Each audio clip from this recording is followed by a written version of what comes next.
Bonjour. Pour commencer ce programme, je me permets de vous lire l'extrait d'un article sur le surnaturel en littérature que j'ai trouvé judicieux de vous faire partager. Il s'agit d'un texte posté par Angélique le 18 juin 2025 sur le site internet Santé et Sérénité et intitulé « La place du surnaturel en littérature, mythes, fantastique et fascination intemporelle » que vous trouverez dans son intégralité via le lien figurant en commentaire de cette vidéo. Le surnaturel. Il désigne l'irruption de phénomènes inexplicables par les seules lois de la nature ou de la raison dans un récit. Qu'il s'agisse de fantômes, de magie ou de créatures improbables, ces éléments dépaysent le lecteur et les personnages en introduisant une fracture avec la réalité ordinaire. En littérature, le surnaturel joue un rôle de catalyseur d'émotions et d'idées. Il suscite l'émerveillement ou la peur tout en permettant d'aborder de façon indirecte des thématiques profondes, morales, philosophiques, psychologiques. Il offre un décalage entre notre expérience du réel et celle des personnages, ouvrant l'imaginaire vers des possibilités infinies. En somme, recourir au surnaturel, c'est explorer l'envers du décor du monde tangible pour mieux questionner la condition humaine. Malgré les progrès de la science et le triomphe apparent de la rationalité, le surnaturel conserve une place de choix dans notre imaginaire collectif. La littérature fantastique, en particulier, exprime les limites de la science moderne et souligne la persistance de l'inconnu face à notre besoin d'explication. En d'autres termes, il reste toujours des zones d'ombre que la raison ne peut entièrement éclaircir, un terreau idéal pour la fiction surnaturelle. D'ailleurs, l'engouement du public pour ces histoires ne s'est jamais vraiment éteint. Des analyses historiques suggèrent qu'il s'agit moins de résurgences irrationnelles ponctuelles que d'un intérêt continu à travers le temps. Qu'ils prennent la forme de contes gothiques au coin du feu, de romans de terreur ou de sagas fantastiques contemporaines, le surnaturel répond à des aspirations profondes. Il permet d'éprouver des émotions primaires, le frisson de la peur, l'émerveillement devant l'inconnu, dans un cadre sécurisé qu'est la lecture. Il offre aussi une échappatoire face au quotidien banal en ouvrant une porte sur l'imaginaire et le rêve. Enfin, il pose des questions universelles, le bien et le mal absolu, la vie après la mort, la place de l'homme dans l'univers qui continue de résonner à l'ère moderne. C'est pourquoi, de nos jours encore, nous sommes enchantés par les fantômes, les monstres et autres miracles de papier. Ils donnent corps à nos angoisses et à nos espoirs secrets et nous rappellent que l'inconnu fait partie intégrante de l'expérience humaine. Je vous raconte aujourd'hui La Statuette, une nouvelle de Paul Honnêsdom, publiée le 31 janvier 2017 dans sa collection Histoire de la Morte-Mort, disponible sur le site Atramenta, service de publication d'œuvres écrites en ligne, en e-book, en livre audio et papier, sous licence Creative Commons et avec l'accord de l'auteur et d'Atramenta.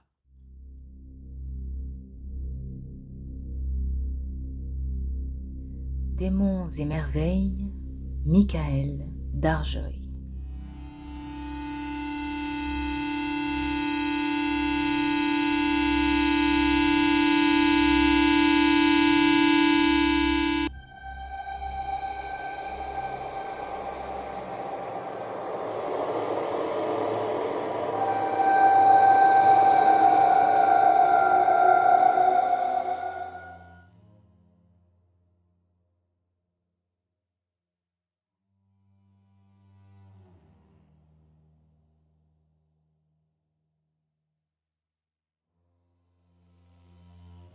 Est-ce que je me souviens de lorsque j'étais jeune? Non, pas très bien. Ça ne remonte pas à très longtemps, mais je ne me souviens pratiquement plus de rien. Voilà que tout s'empare à nouveau de moi, épouvanté. Depuis je ne sais combien de fois, j'espère trouver l'heure d'un changement, un répit. Aujourd'hui, à mon grand malheur, la réalité opère. Je la vois. Rien ne s'est enfui ni arrêté. Soit, mon repos est illusoire, fou, et le restera. Voilà quelque temps que j'ai décidé de me mettre à écrire. L'envie m'en avait souvent prise. J'ai toujours aimé ça. Raconter des histoires, c'est jouer dans les dédales du langage, suivre mon imagination, arrêter, poursuivre, revenir, ou tout ce que vous voulez en fait.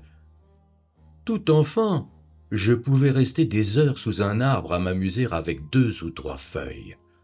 Les gens avaient du mal à s'expliquer une telle attitude en me voyant jouer ainsi jour après jour. Sans part de distraction, je ne sais pas ce que j'aurais fait. Rien sans doute, à l'exemple de ces 30 dernières années, ou un peu plus. C'est récemment à l'hospice de la ville, là où je travaille, que j'ai rempli mes premières feuilles.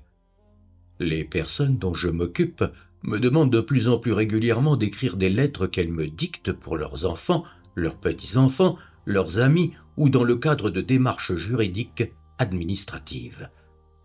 J'y ai pris goût. Il suffit d'écouter ce qu'on me dicte et d'aimer écrire. Parfois, je suggère un adjectif, une expression ou un certain niveau de langage. Nouveau dans cette occupation, je me suis découvert un don. Mieux encore, on me paye pour ça. Les pensionnaires me donnent de l'argent. Il arrive qu'on me propose des sommes assez généreuses, à tel point que parfois j'en viens à préférer refuser ce drôle de commerce qui pourrait me coûter plus cher encore que ce qu'il me rapporte si je perdais mon travail. Bref, il faut croire qu'à l'hospice, on aime mes tournures. Moi, c'est ainsi que j'ai vu naître des idées plus personnelles. Je prenais des notes jusqu'à remplir 1 cahier, 2 cahiers. J'écrivais de partout, sur le bottin du téléphone, sur mon courrier, contre le lit, sur la table de nuit, je laissais même un répertoire. Il s'agissait de débuts d'histoire, de fins, parfois de descriptions très abrégées, de concepts, voire de simples phrases, d'idées. J'ai énormément d'idées, et je pourrais écrire des centaines d'histoires à partir d'une seule d'entre elles, celle d'une jeune femme toujours moins belle, qui se trompe en croyant trouver un remède dans la solitude, d'un nain maléfique dont on doute de l'existence, d'un homme horrible que personne ne veut écouter, d'une famille qui s'entretue en plein désert, d'une vieille dame qui ne dort plus depuis qu'elle s'est crevé les yeux, d'un insecte, un grillon, qui en vérité serait un homme, d'une maison maudite avec une salle de torture où s'aventurent des jeunes, d'une île uniquement peuplée de scorpions cachés sous des morceaux de bois, d'une boisson qui rendrait laid et savant, de quelqu'un de très imaginatif voulant vivre 2 vies, d'un ouvrier malheureux qui sombrerait dans la folie, de prisonniers qui traînent leur chaîne pour toujours,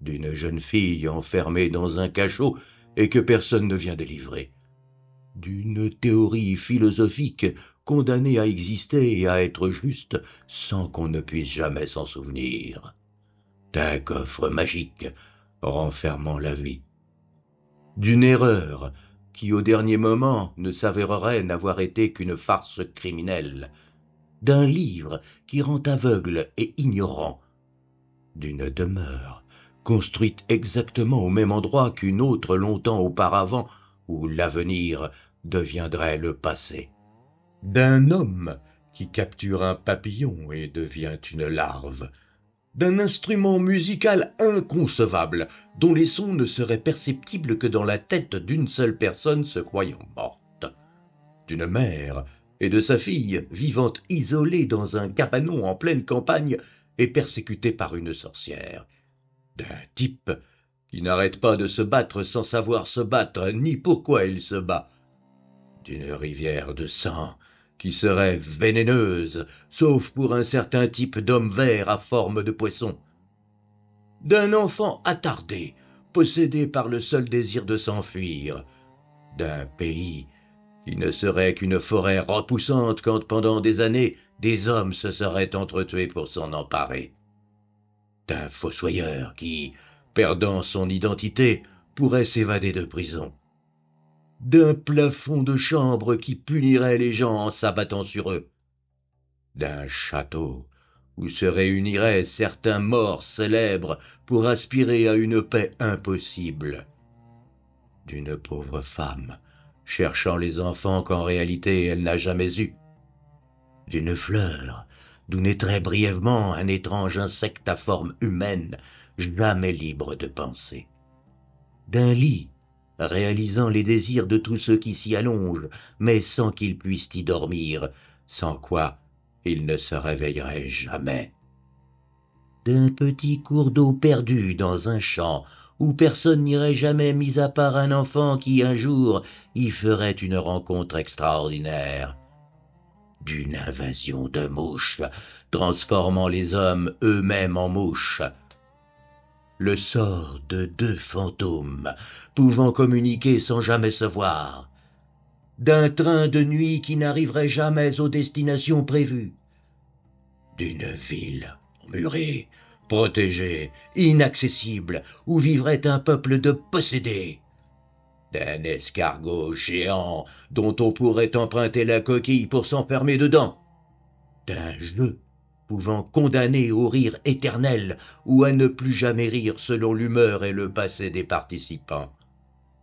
d'un buisson qui donne constamment l'impression de dissimuler quelque chose sans jamais rien révéler et provoquant juste la mort de ceux qui le traversent, d'une école où on apprend aux enfants à se transformer en insectes, d'une lettre s'écrivant toute seule, d'un voyage dans un parc dont il est impossible de revenir, d'un hôpital où on laisse les malades se guérir entre eux, d'un pauvre paysan restant près d'un puits maudit qu'il veut à tout prix oublier, d'un bourreau ivre et coléreux qui finira par se suicider, d'une porte qui ne s'ouvre qu'avec certaines personnes et mutile les autres, d'une route apparaissant la nuit où tout le monde se perd sauf ceux qui s'endorment en conduisant. Bref, bien d'autres histoires. Hanté, j'écris des histoires. Depuis ses premières tentatives d'écriture, à un moment, il commença à se produire quelque chose en moi. Je pensais à autrefois, à mes parents et aux mensonges qu'ils avaient dû me dire. Je refaisais mon éducation, me survolais, mais le tout très indistinctement. C'était bien un plongeon en enfance, mais la nuit, dans une eau sale, boueuse. C'est ainsi que je continuais d'écrire et me confrontais à un nouvel effet, très désagréable, encore plus pervers. Peu à peu, je doutais, et plus précisément de mon cerveau. Cette impression, à peine perceptible d'abord, restait bien ancrée en moi, incrustée, à croire qu'inversement, c'était moi qui m'étais construit autour d'elle. Il m'est difficile de la définir. J'ai la sensation que dans mon cerveau, quelque chose s'est bloqué, ne m'appartient plus, comme si toute une partie de ce que je suis avait noirci, mais continuait de fonctionner, seulement morte pour moi. Tout un pan de ma capacité à imaginer, à penser, m'est devenu inaccessible, non pas faute de capacité intellectuelle ou de concentration, mais comme du fait d'une crampe mentale, telle une impossibilité massive que je ressens sans pouvoir l'interroger. Cette zone m'est interdite. Ma pensée reste aveugle, comme derrière une porte fermée, hors de ma tête. Certaines questions, réflexions, se retrouvent coupées, annihilées sans que je sache pourquoi. J'en pleurerai. Alors, je reste pensif, des heures, à vouloir cerner une partie de mon cerveau muette. Cela dit, Je continue d'écrire, mais en empruntant de nouvelles directions. Combien de pages a-t-il fallu pour que j'en arrive là? Mon cerveau m'est devenu hermétique, me laissant aux prises avec une idée toujours plus persuasive. Un autre élément est en moi. De plus en plus, je me questionne, je cherche ce que cela peut bien être. 2 fois, 3 fois de suite, mes idées ont commencé à se fixer dans leur mouvement, à se durcir. Il m'arrive de réfléchir à quelque chose pour tout oublier, puis de reprendre sans savoir ce que j'ai fait pendant ces longs moments d'absence mentale. Ce que je prenais pour une voie inexplorée de mes perceptions, comme une porte à forcer par l'esprit, me devient insupportable. Moi, qui voulais creuser pour voir ce que je trouverais, voilà que la mélancolie me gagne et m'envahit comme une mort froide. J'ai l'impression que ma conscience me rit au visage, à la manière d'une voix entre les chemins emmêlés de mes pensées et associations d'idées, qui me dit que je suis fini. J'espère, je m'attends. Toujours au même endroit, je me fais observateur. La grande armoire en bois sculpté, le carrelage gris, les chaises autour de la table à manger et, sur la table, de vieux cartons, des cartons ouverts, des tas de cartons remplis d'objets. Trouver une explication parmi ces cartons, comprendre la cause de mon inquiétude, voilà ce que je veux et ce que je fais. La vérité, c'est que mes troubles ne sont pas nés sans raison. Se nourrissant d'eux-mêmes, ils sont liés à un objet précis. Un leurre. Pouvoir se battre contre sa tête est une chose impossible. J'en suis maintenant certain. Cela fait des jours qu'une impression me dérange. Je n'arrive plus à penser à autre chose. C'est là, parmi ces cartons, sans que je puisse savoir de quoi il s'agit. J'ai beau chercher, tout examiner avec la plus grande précision, rien n'y fait. C'est au milieu de ces vieilleries et impossible à trouver. Emménagement oblige, ces objets viennent du grenier. Nous les avons descendus il y a une semaine, ma femme, Katrina et moi. C'est que désormais, cette maison et tout ce qui s'y trouve nous appartient.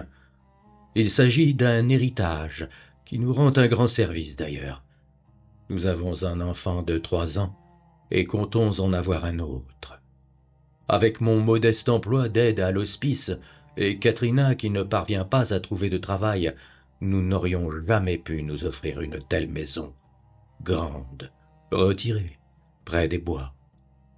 Jusque-là, nous louions un appartement dans le centre-ville. En dépit de ce qui vient d'arriver, il n'y a aucune tristesse. Je suis fils unique. Mes parents sont morts. Mon père est décédé il y a 4 mois et ma mère l'a rejoint il y a 3 semaines. Tout ce qu'il me reste d'eux aujourd'hui, ce sont ces cartons, des souvenirs. J'ai aussi gardé des photos. En les regardant, je m'étonne toujours de voir à quel point nous ne nous ressemblions pas. Certaines personnes m'ont même confié que ce n'étaient pas mes parents, que j'avais été adopté. Une idée saugrenue qui pourtant me revient à l'esprit dernièrement. Enfant, je me demandais parfois si la mort de mes parents me ferait quelque chose, quel sentiment j'éprouverais. À présent, ils sont morts et je ne ressens rien. Aujourd'hui, nous sommes dans une belle maison.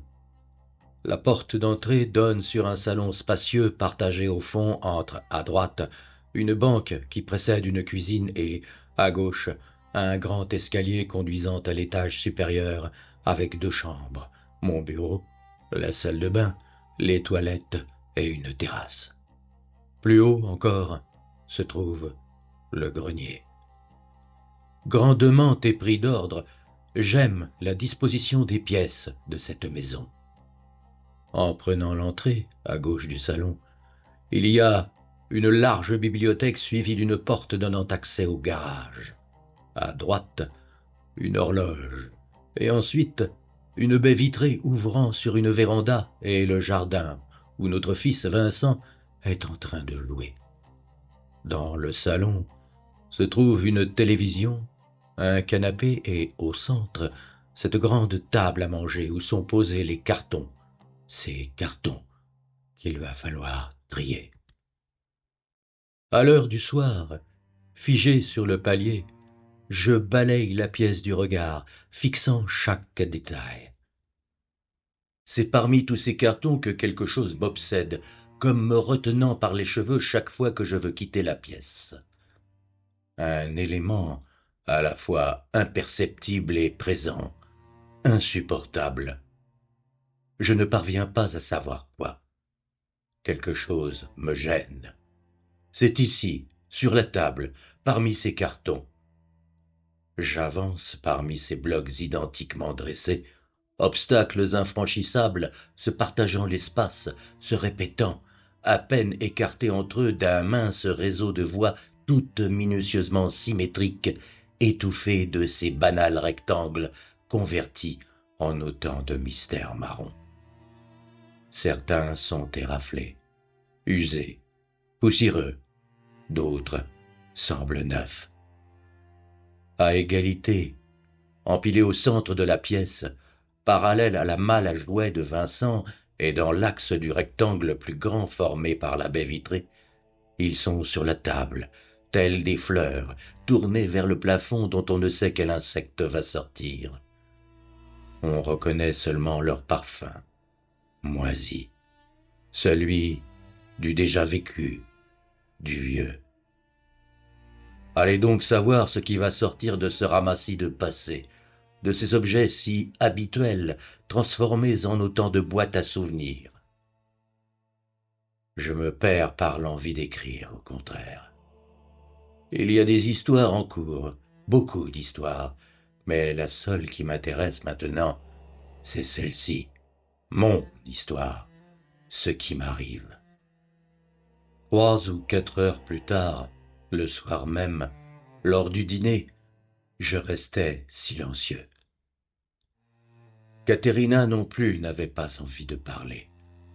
Fatiguée, sur le point de s'endormir, elle regardait ses nouveaux couverts. Ses grands yeux aimaient à traduire toutes les expressions, mais pas ce soir. Elle était pensive, comme absente. J'observais ses beaux cheveux noirs, ses traits si fins, sa bouche.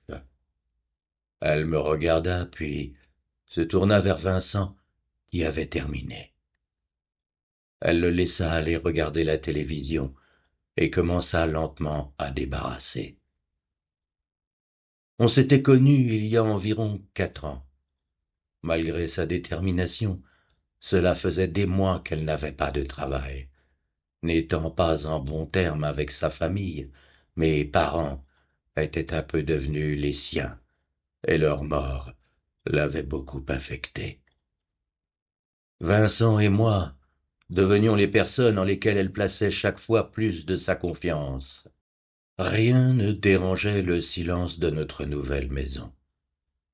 Elle alla coucher Vincent. Une fois avec moi dans la chambre, elle se déshabilla, s'allongea sur le lit, puis m'embrassa. J'en serrai sa fine taille, sentant son buste, ses longues jambes. Sa tête rejoint mon épaule. Nous étions là, et c'est tout ce qui comptait. Malgré la peine, les silences et nos différences, mon désir pour elle n'avait jamais diminué. Nous fîmes l'amour longtemps, enchaînant nos mouvements au son de ses soupirs pour que je finisse entre ses bras, au cœur d'une nuit comme celle qui me plaisait lorsque nous vivions en ville, entre ses bras, quand le bruit des ambulances ne se confond plus qu'avec celui des derniers passants.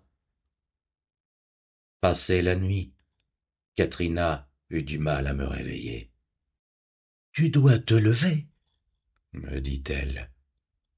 Je veux bien laisser les rideaux fermés, mais lève-toi. S'il te plaît, je t'en prie. Je ne veux pas que le soleil me recouvre le visage. Laisse-moi dans mon trou. De quoi tu parles? Laisse-moi les yeux fermés. Hein? Mais qu'est-ce que tu racontes? Allez, lève-toi. Puis, je me rendais à cet hospice où je croupissais depuis 5 ans. Les pensionnaires aimaient donc beaucoup mes phrases. Depuis que je m'étais levé et avais pris mon petit déjeuner, je pensais à ce petit insecte qu'on appelle le fourmilion, un drôle d'animal. Il creuse un piège en forme d'entonnoir. Ses victimes s'y enlisent, et lui, demeurant au centre, n'a qu'à attendre de les dévorer. J'étais épuisé. Une fois le travail terminé, le soir, je regagnai la maison. Mes inspections pouvaient reprendre. Je fouillai bruyamment dans tous les cartons. Vincent me regarda, puis il alla jouer près de sa malle.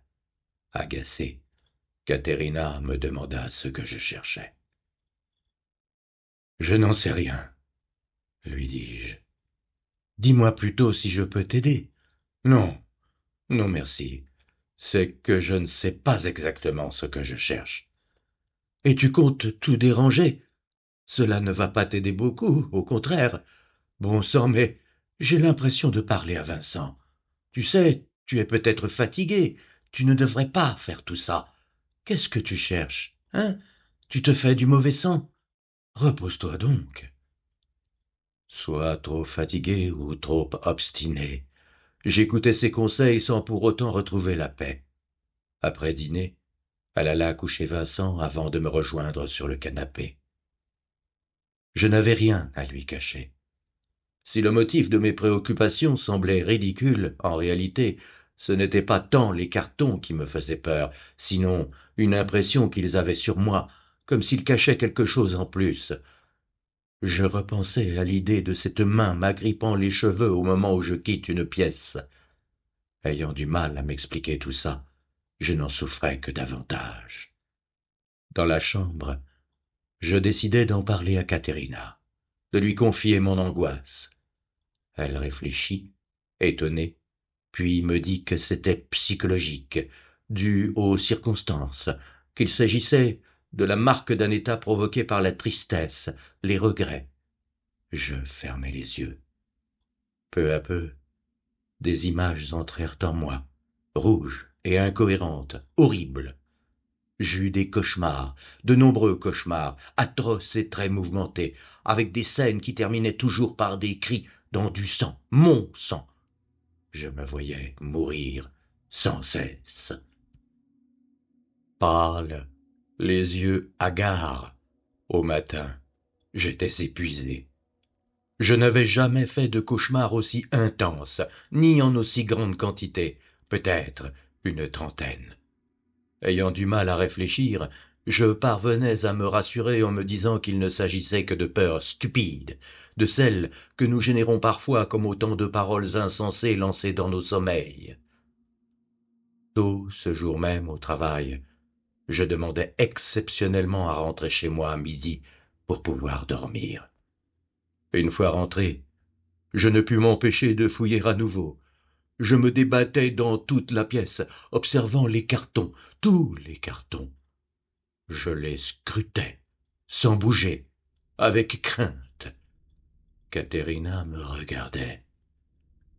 Elle m'appela pour déjeuner sur la banque. Je mangeais, inquiet, pensant à ce qui aurait pu m'échapper. Vincent avait fini son repas, et nous lui avions donné la permission d'aller jouer. Nous tournant le dos, il alla dans la véranda pour s'asseoir par terre et regarder au dehors. Il restait immobile. Je ne voyais que sa nuque et les quelques cheveux qui dépassaient de sa casquette. Il regardait au loin, concentré. Plus personne ne pouvait le déranger. Sa mère est allée s'assoupir sur le canapé, les pieds nus, un chemisier blanc recueillant ses si beaux cheveux noirs.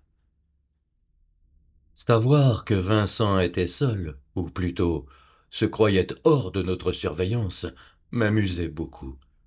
Je l'observais, seul. Imperturbable, son regard s'étendait au loin, et au loin, il n'y avait rien, sinon la route que je venais de parcourir et parcourais tous les jours. Il y avait des arbres, alignés, le long de cette même route, quelques maisons et une forêt, plus rien. Vincent regardait, aspiré par le paysage, comme s'il avait définitivement adopté cette position. Je continuais de manger tout en le voyant. Figé, raide, tout se trouvait dans ses yeux. Ses yeux, on ne les devine pas, on s'en souvient. Ils traduisent l'admiration, l'étonnement. Vincent tira un papier de sa poche, un crayon, puis commença à dessiner et à écrire, sans doute des noms de choses, des arbres, des personnages. Il regardait sa feuille pour voir si tout y était. C'était un jeu, et pourtant, ça ne l'amusait pas. Il restait concentré. La feuille se remplissait. Puis vint l'ennui. Vincent eut envie d'autre chose. Il lâcha sa feuille, son crayon, et courut ailleurs. Je ne l'apercevais plus, lui qui était resté de si longues minutes contre une vitre, sans que personne ne compte, les yeux immobilisés par le paysage, un horizon de forêt. Tout l'après-midi, je dormais. Caterina me réveilla à 8 heures du soir pour dîner, et 2 heures plus tard, je retournai dans la chambre pour encore me reposer. Cette nuit, à nouveau, d'horribles cauchemars se multiplièrent sans que je ne puisse faire quoi que ce soit. Baignant dans ma sueur et défiguré par l'angoisse, ce n'est pas de sommeil que je m'endormais, mais d'épuisement.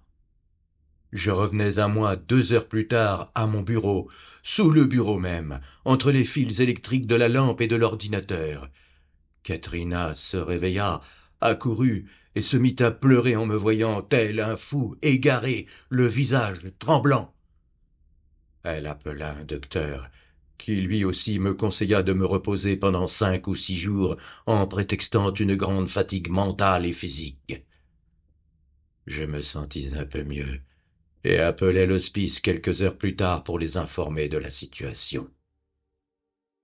Je m'efforçai de ne pas m'occuper des cartons et allai bricoler dans le jardin, tout en gardant un œil sur le salon. À aucun moment je ne me sentis à nouveau complètement bien. La fatigue demeura. Ainsi s'acheva la journée.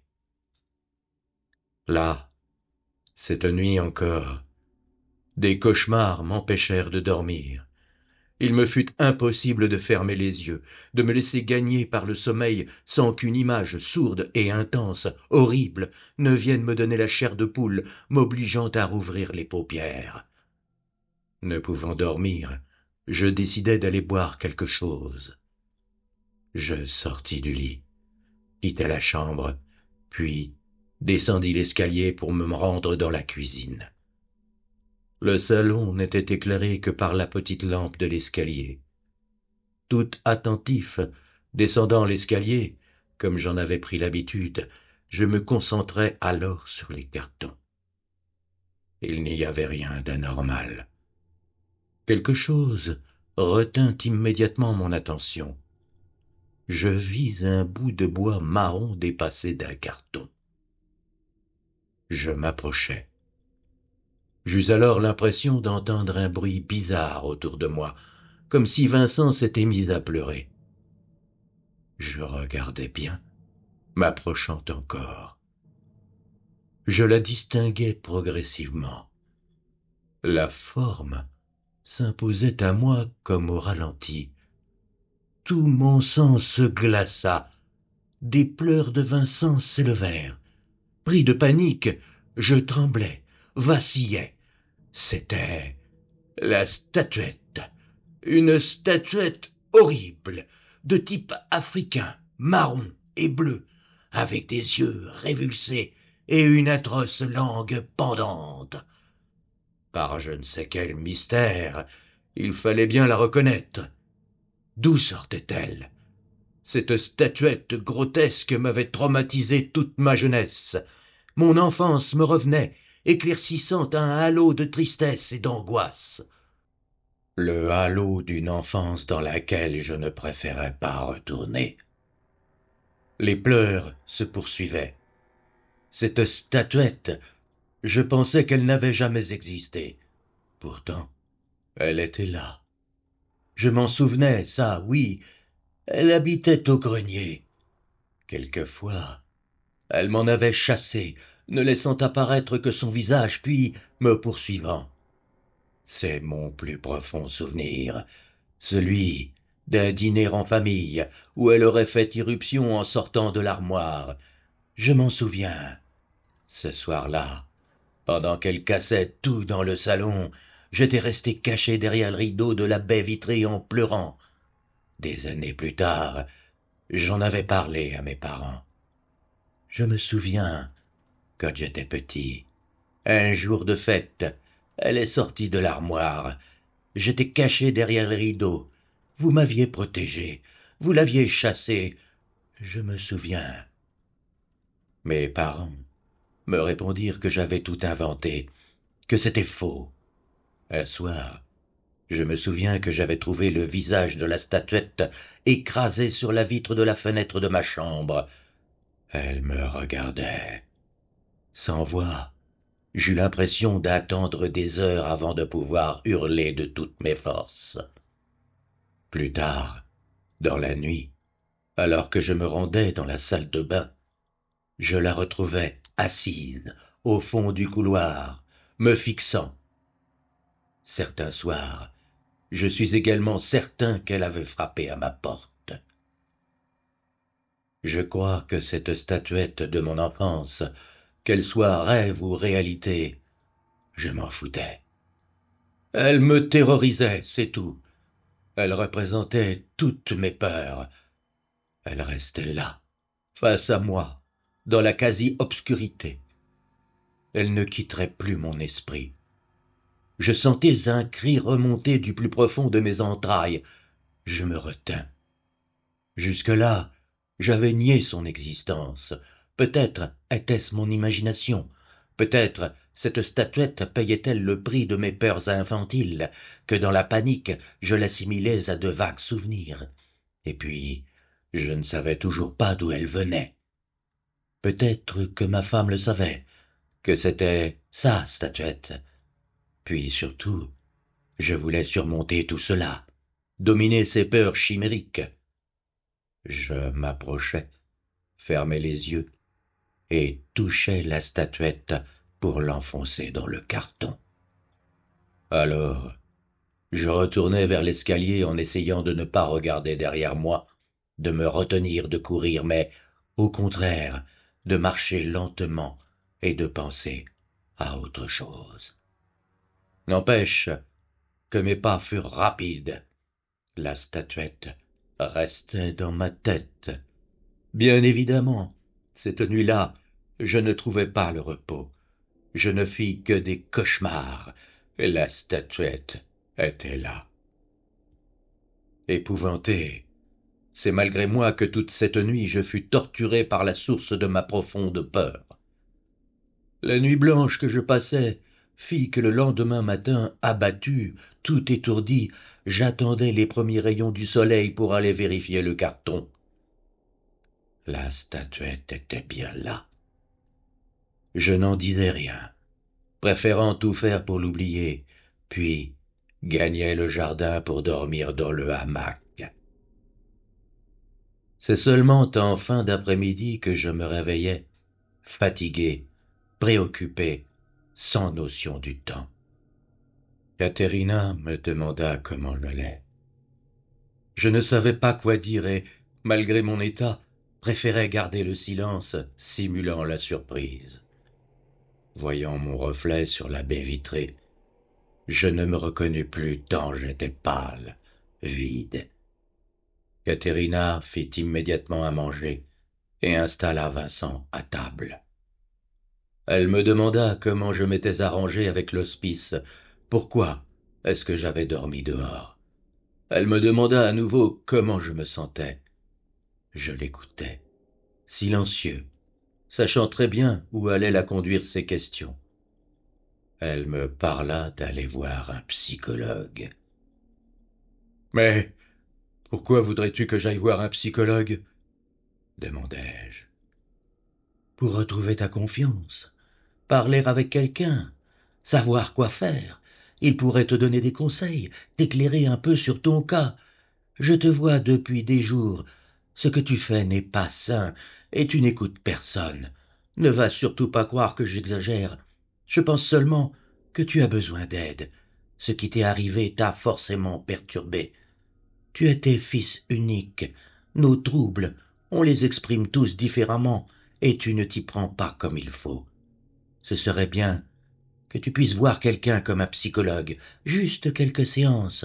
Tu apprendrais beaucoup. » « Mais je n'ai pas besoin ni de docteur ni de psychologue.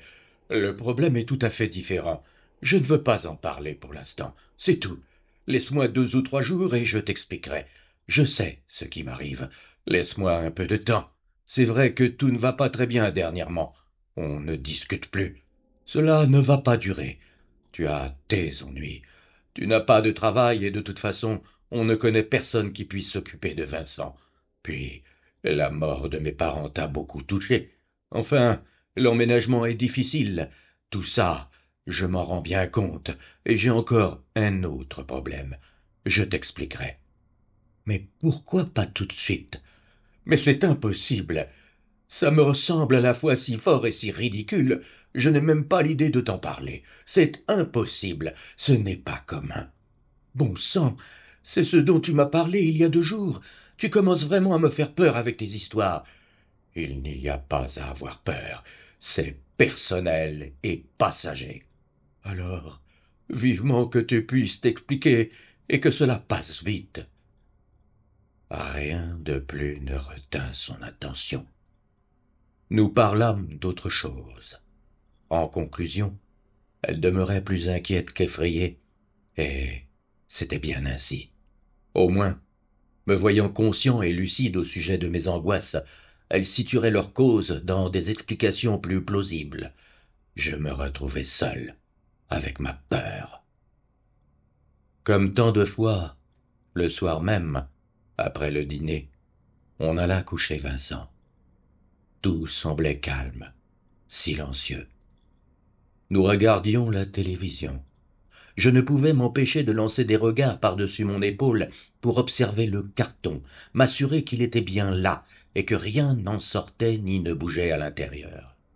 Finalement, ce n'est pas la télévision que je regardais, mais le reflet de la table sur son écran, la table et ce qui s'y trouvait dessus. Vers 11 heures, commençant à nous endormir, nous décidâmes d'aller nous coucher. Passant contre la table, je regardais à l'intérieur du carton. J'éteignis la lumière. Tout cela n'était rien. La véritable peur me saisit dans l'escalier, me réveillant complètement et accaparant pendant un instant toute ma pensée. Des gouttes de sueur roulèrent sur ma nuque.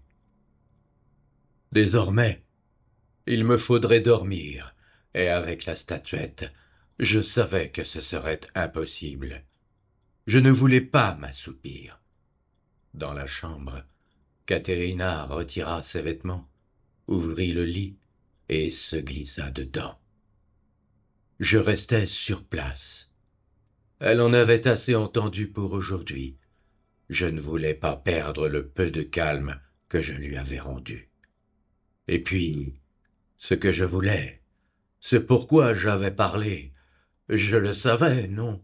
C'était combattre la statuette. Voilà ce que je voulais. En finir avec mes peurs d'enfant, ces angoisses si idiotes qui m'empêchaient de vivre. Je m'allongeai, fermant les yeux, décidant que ce soir, je penserai à ce que je voudrais. Alité, pas plus tôt le sommeil me gagna. Mon corps, comme mon esprit, se retrouvèrent prisonniers d'une seule et même angoisse. Tout en moi changeait, ma façon de sentir, de bouger. Ça allait donc recommencer. Calé au fond de mon lit, immobile, des larmes m'échappèrent. Je n'avais pourtant rien fait pour cela. Caterina dormait. Inévitablement, ça allait recommencer.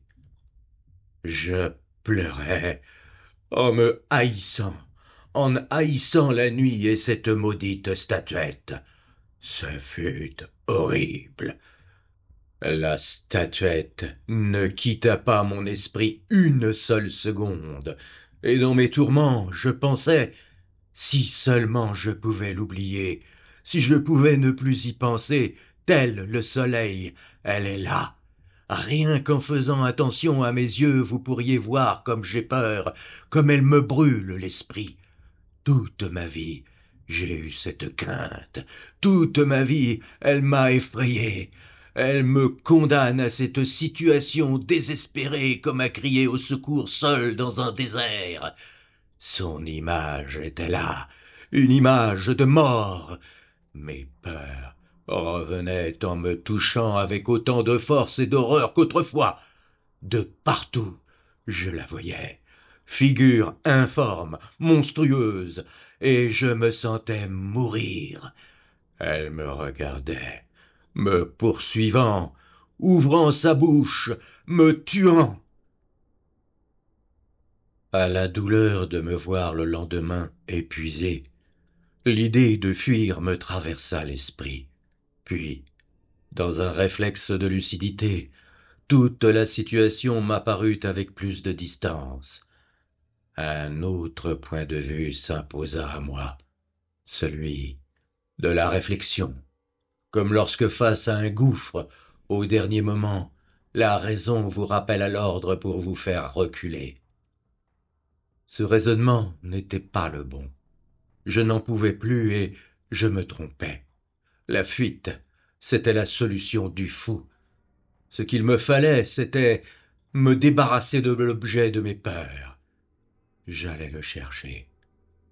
En descendant l'escalier, un sentiment étrange s'empara de moi comme de la culpabilité. La situation se renversait.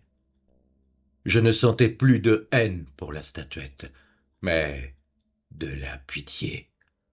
De la pitié, non pas parce qu'elle ne m'avait rien fait, mais plutôt comme s'il s'agissait d'un lien, d'une partie de moi. Je ne m'attardai pas plus ainsi et décidai de me débarrasser d'elle. Sans répit, je vérifiai d'abord qu'elle se trouvait bien dans le carton. Elle y était. Quelque chose avait changé. Je remarquai que la statuette avait une oreille brûlée. Je la reposai pour aller réveiller Caterina et lui demander si elle avait touché à la statuette. « Non, non, non, non, me dit-elle. Je l'ai vue, mais je croyais qu'elle était à toi. Non, non, elle n'est pas à moi, et je vais régler le problème tout de suite en allant la jeter. Mais Dieu soit loué, souffla-t-elle. Tu me rassures, je ne veux pas supporter ce truc. J'espérais vraiment que tu l'aurais oublié. En fait, cet après-midi, dans le jardin, j'ai même essayé d'y mettre le feu avec d'autres vieilleries, mais ça brûle pas, ce machin, alors je l'ai reposé là en attendant. Oui, nous étions d'accord. Il fallait jeter ce vieux souvenir, mais pas en ville, où quelqu'un la récupérerait. Il fallait l'abandonner loin, là où personne ne la trouverait. Je saisis la statuette, puis allai dans le garage. Dans la voiture, je me pressais. Nerveux, je sentais battre mon cœur. J'évitais de regarder la statuette, couchée sur le siège passager. Désormais, Ce n'était plus qu'une question de minutes. Je mis le contact, démarrai et quittai la maison. L'heure, je voulais tout faire très vite. À en croire l'horloge sur mon tableau de bord, il me fallut peu de temps pour sortir de la ville. Au bord de la route, la nature reprenait peu à peu ses droits. Une légère pluie apparut. Je me retrouvai à proximité des forêts. Je ralentis et m'engouffrai dans un petit chemin. La statuette était à côté de moi. Sans la regarder, intérieurement, je m'adressai à elle. Tu vas voir, c'est moi qui vais te brûler. C'est une affaire personnelle. Tu as ruiné ma vie. Plus vite, plus vite. Voilà les seuls mots qui résonnent dans ma tête, assis, conduisant la voiture. La nuit tombait. Cela faisait un bon moment que j'avançais dans la forêt. En plus, maintenant, il pleuvait. J'étais impatient de trouver un endroit où jeter la statuette. Je la regardais. Elle était là, objet sans vie et pourtant si présent en moi. Le chemin se poursuivait sans cesse. Désormais, il pleuvait beaucoup. Je continuais d'avancer, de m'enfoncer, pressant le volant toujours plus fort. Cela faisait déjà une bonne heure que je roulais sur ce chemin. Ma nervosité augmentait. Rouler ainsi de nuit était un véritable supplice. Cet interminable chemin me dérangeait. Et dire que si j'avais un accident, c'est ici que je mourrais, avec la statuette. Régulière et silencieuse, la nuit domine. La forêt autour de moi est ténébreuse, une masse noire dans laquelle je ne distingue rien sinon les quelques branches noires qu'éclairent les phares de la voiture. Des frissons se collent à ma peau, montent en moi. C'est la première fois que je me retrouve ainsi à rouler en pleine forêt dans la nuit. Je n'aime pas ça. Et le pire, c'est qu'il faudra que je m'arrête pour jeter la statuette.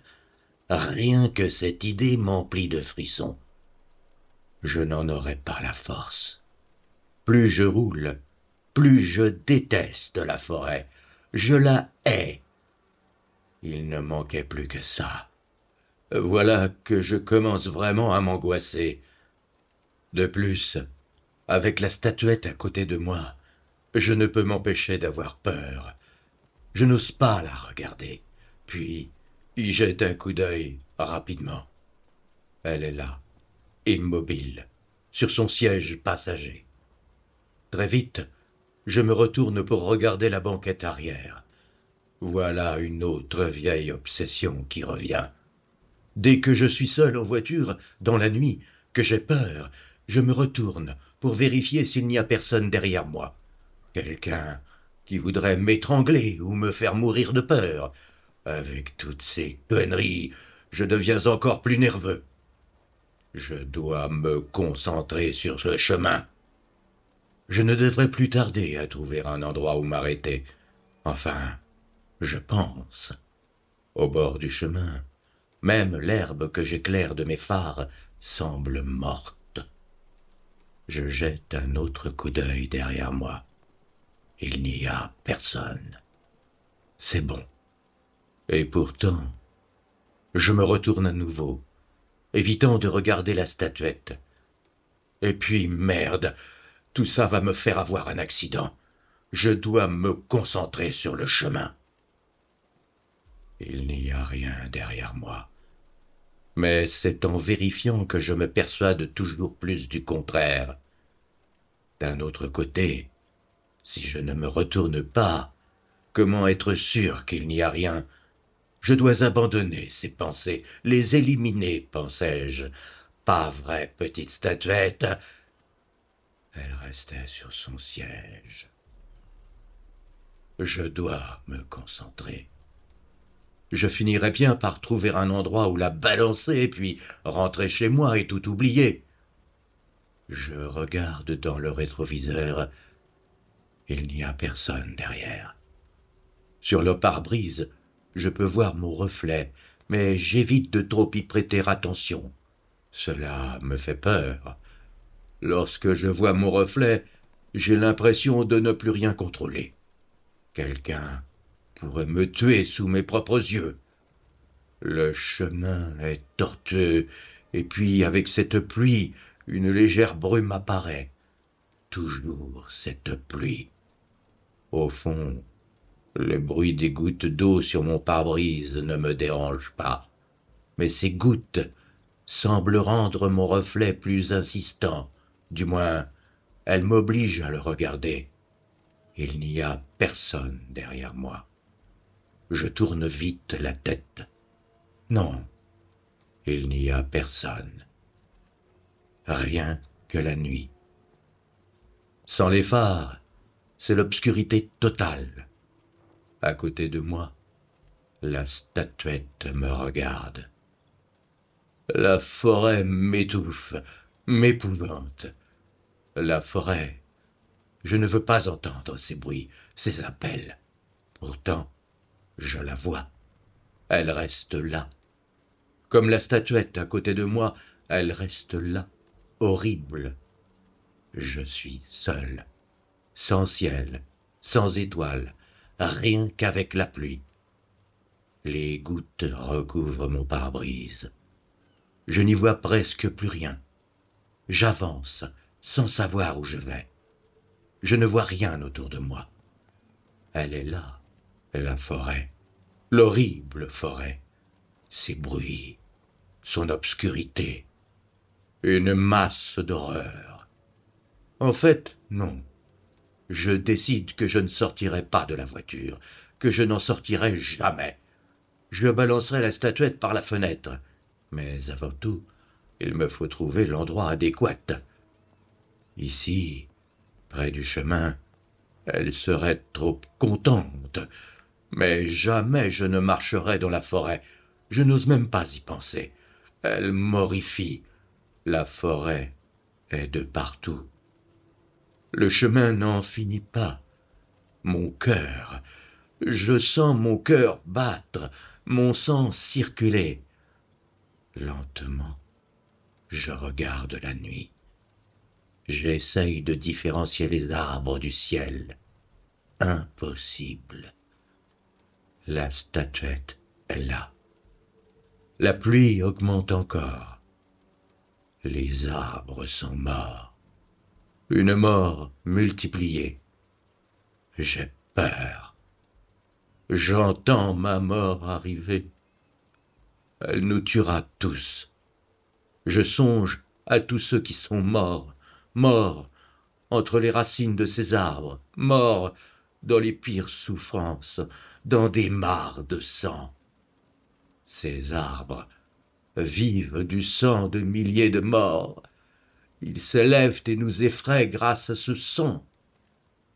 J'entends comme des cris, et la pluie insiste sur mes vitres. Mon sang se glace. Tout s'est passé là. La forêt, c'est le lieu de tous nos cauchemars. L'obscur témoin des pires crimes, complice parfois. L'endroit où l'on cache les cadavres après les meurtres les plus horribles. C'est le lieu des poursuites sanglantes et des viols les plus dégoûtants. Elle a tout vu. Elle se répand de partout, essentielle au mal. Sous cette masse noire se cachent bien des corps et d'effroyables histoires, les histoires de ces corps. La pluie, la forêt, la statuette. Elles veulent donc toutes m'entraîner à ma perte. Il me semble même avoir des visions, retrouver des cauchemars. Une femme devant un arbre, elle est recouverte de sang, un pieu dans le cœur, Elle crie et tombe, étendue dans son sang, et l'arbre la regarde. Une femme qu'on viole. Je la vois très bien. Il faut la tuer. Il l'égorge. Elle reste là, seule. Son sang se mêle à la terre. Elle se hisse à l'aide des racines, répandant son sang, tente de se lever en s'appuyant contre un tronc, retombe. La forêt n'est faite que de ça. Peut-être en ce moment y a-t-il des meurtres. Cette pluie, toujours cette pluie, le tonnerre, cet interminable chemin. Ils sont tous morts ici. Elle me fait toujours plus peur. De ses yeux, la statuette m'observe. Tous les démons surgissent de derrière les arbres, les êtres les plus étranges, mi-humains, mi-animaux, et ils hantent nos cauchemars, torturent et tuent. La pluie est insupportable. La forêt est là, de partout. Le chemin n'en finit pas. Je veux rentrer chez moi. Toute cette pluie évoque autant de sang, le sang sur lequel s'élève la forêt.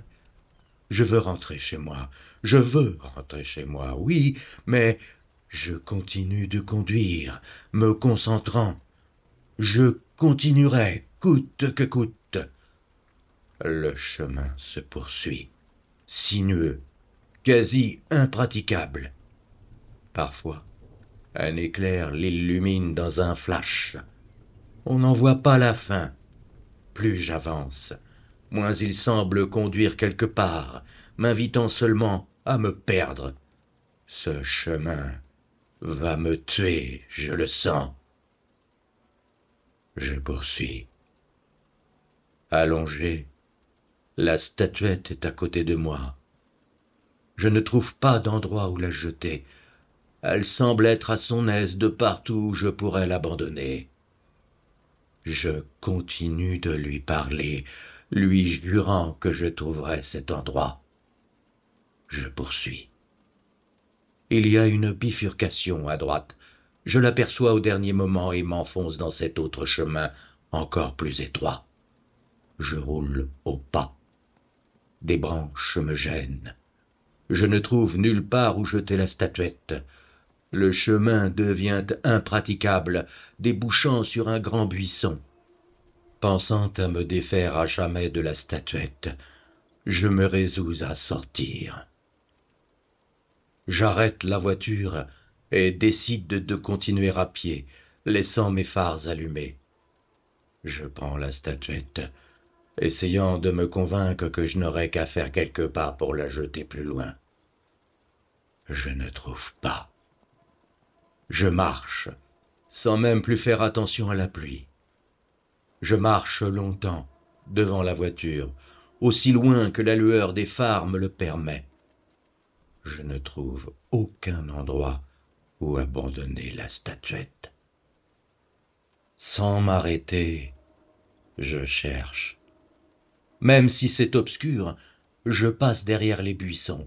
Je m'engouffre dans un fossé, mais la lumière des phares ne m'atteint plus. Je retourne vers la voiture et cherche à nouveau. À ma droite, je suis alors surpris par un amas de feuilles que je n'avais pas remarqué. C'est un large feuillage, apparemment profond. Derrière, il semble y avoir quelque chose d'inhabituel. Je m'approche. À la suite des feuilles, il y a des pierres, vieilles et très sales. Je retourne à la voiture pour reculer un peu et diriger les phares vers cet étrange buisson, quitte à n'éclairer que quelques centimètres de ce qui se trouve derrière. Les pierres sont celles d'un mur, d'une vieille maisonnette. Les buissons cachent la porte d'entrée. Je m'enfonce dans le feuillage et tourne une vieille poignée rouillée. Je rentre. Les phares m'éclairent à peine, est seulement dans l'axe de la porte. Le sol est de terre. Le toit semble encore tenir bon. Il protège de la pluie. Je ne vois aucun coin, ni aucun mur. Respectant mon mince axe de lumière, j'avance. Autour de moi, c'est l'obscurité totale. J'ai l'impression de marcher sur divers petits objets, de petits morceaux de bois. Je me replace dans l'axe de la porte. J'ai enfin trouvé l'endroit. Ici, la statuette n'est pas dans son élément. Rien ne lui correspond. C'est un endroit décalé, un endroit de terre et d'obscurité où son visage perdra toute expression, comme isolé, étranger. Ici, elle pourrait disparaître. Je la balance au fond de nulle part, dans le noir, au cœur d'une obscurité compacte, palpable. Au revoir à toi. Est-ce qu'on se reverra un jour? J'en doute. Ce dont je suis sûr, c'est que je t'ai enfin eu. Je savais qu'un jour je t'aurais. Je me retourne pour sortir. Là, un léger bruit me surprend alors. Quelque chose comme une ombre, un frottement. Lentement, je me retourne. Il y a une ombre derrière moi. Progressivement, je me rends compte que ce n'est pas une ombre, c'est un homme, tapi dans l'obscurité. Il avance vers moi. Son visage se dessina peu à peu sous la lumière des phares, un visage atroce. Ses yeux débordaient de sang, alors qu'une horrible langue verdâtre lui dégoulinait des lèvres. On aurait dit un masque en plastique, un masque paralysé. Pourtant, je le savais, c'était humain. Ce masque, c'était celui de la statuette. Je restais sans voix, pétrifié, le cœur aux limites de l'explosion.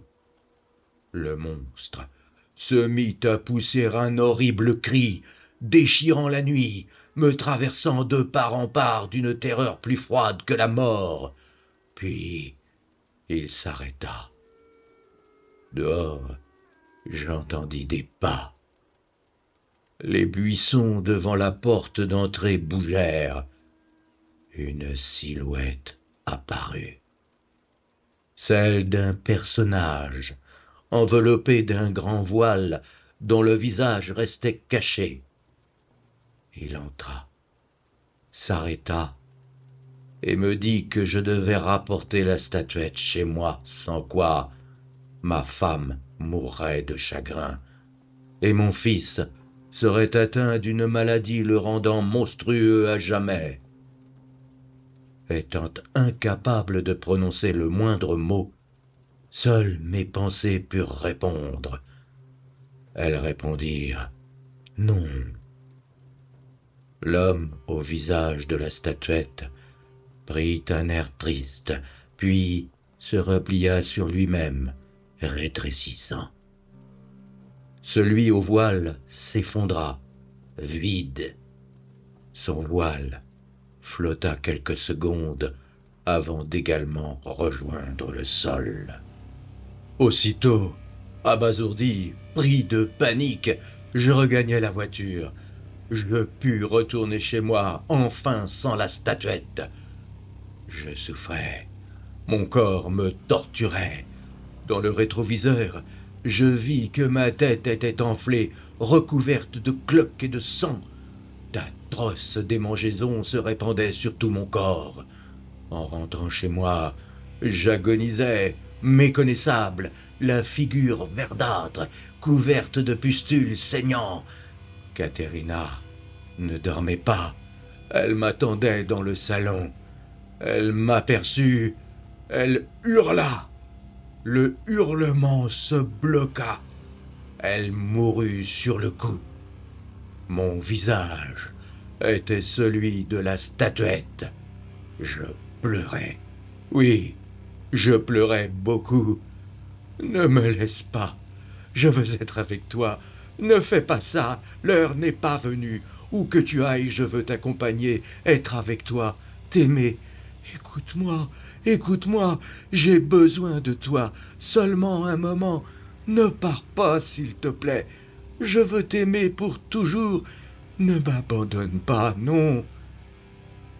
Je m'enrobais le visage d'un drap pour éviter qu'il n'advienne de même avec mon enfant. Je décidai même de sortir de la maison pour prendre encore moins de risques. Mais je ne voulais pas partir.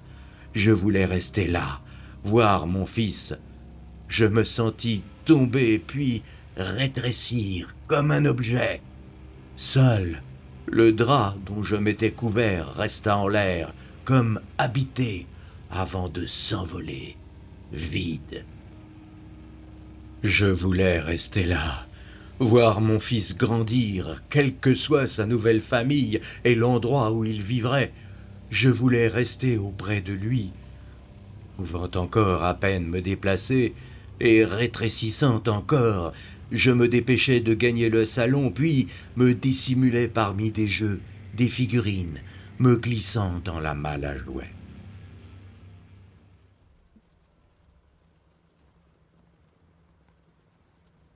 Avoir un enfant était impossible pour le couple qui a adopté Vincent. À un âge où les jeux changent vite, et sans doute du fait de parents jugeant certains jouets trop laids pour leur enfant adoptif, je me retrouvai rapidement dans un grenier. Tout empire. C'est au cours des nombreuses années passées, captif dans un grenier, parce que son enfant refuse de le voir, qu'un père devient mauvais.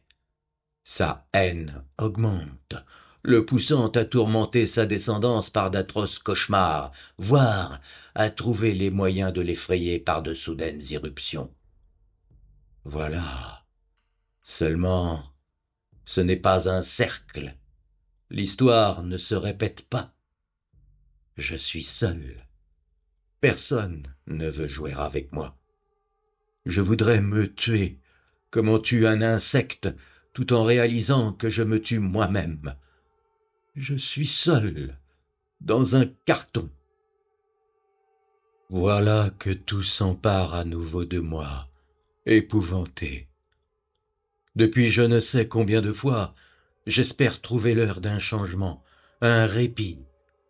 Aujourd'hui, à mon grand malheur, la réalité opère. Je la vois. Rien ne s'est enfui ni arrêté. Soit, mon repos est illusoire, fou, et le restera.